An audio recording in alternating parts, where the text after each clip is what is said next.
Пијан 73 годишен Делчевец веројатно се самоубил удирајќи со главата во зид. Самоубиството или несреќата се случиле на 31 декември попладне, кога Делчевецот веќе бил пијан.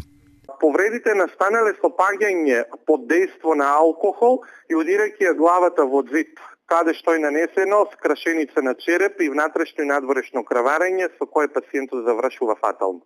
Мртвото тело на старецот било откриено вчера, кога во неговата куќа, каде несрекниот живеел сам, дошол соседот да му ја честита новата година. Случајот го пријавил во болница, а потоа и на полицијата. Што точно се случувало и како дошло до смртта веќе е работа на полицијата. Освен овој, Делчево за малку ќе било место на два трагични случаја, бидејќи имало и обид за самоубиство со средство за чистење.